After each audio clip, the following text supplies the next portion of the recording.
Muy buenas tardes, mi nombre Chávez Guadarrama Juan Carlos, alumno del primer cuatrimestre de la licenciatura en Derecho Modalidad Ejecutiva.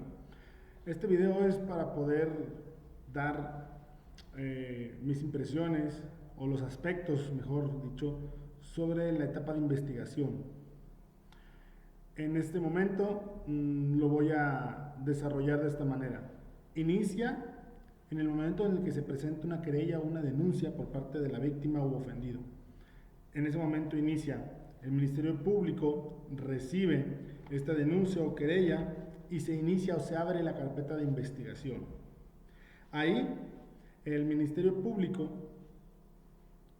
recibe todos los datos de prueba, lo vamos a llamar así, datos de prueba, que la víctima o el ofendido o la víctima o la ofendida traigan y bien, iniciarían entonces con la subsecuente parte, digamos que la siguiente cuestión que sería los datos de prueba por parte de la policía, si en este caso lo amerita, o si no los servicios periciales.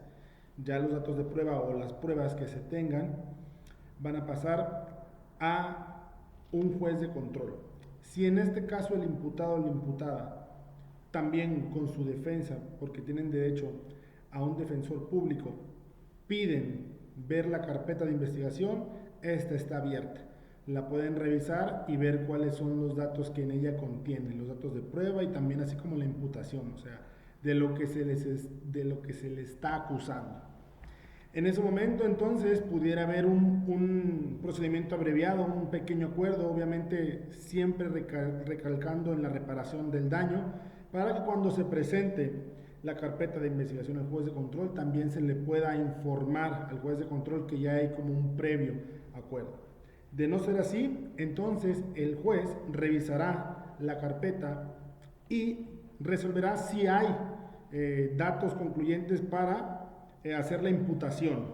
En esta parte de la imputación es más que nada citar a las partes, es decir, el juez citará en una sala de juicios orales para hacerle saber, para conocerle, para darle comunicado, darle por enterado al imputado sobre los dichos, las pruebas o los datos de pruebas, obviamente en presencia también en algunas ocasiones de las víctimas o ofendidos y de su defensa del imputado.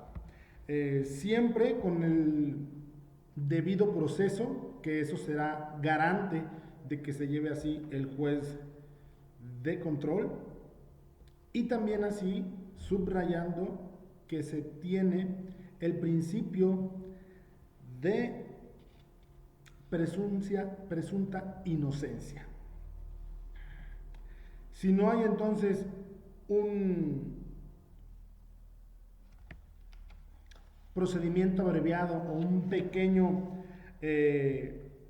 solución anticipada del conflicto, un acuerdo que recalque sobre la reparación del daño, entonces el juez revisará esta carpeta ya dada a conocer mediante la imputación al imputado y tendrán 72 horas para presentar sus datos de prueba, la parte de la defensa.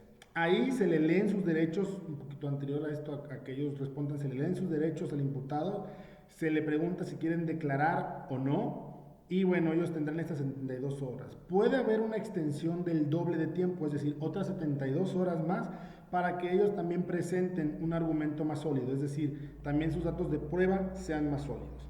Al término de este tiempo, 72 horas o el doble, entonces el juez resolverá, decidirá si lo vincula a proceso al imputado. ¿Ok? También pudiera ser que ahí se dé el procedimiento abreviado, ya que hubo un previo acuerdo y ambas partes, mediante la reparación, repito, mediante la reparación del daño, siempre recargándonos en esto, ya se resolvió con un previo acuerdo y solamente el juez de control lo dictaminará para suspender el proceso o terminarlo. Es decir, la investigación inicial inicia, valga la redundancia, con la presentación de la querella y termina en la imputación y si se vincula o no se vincula a proceso al imputado.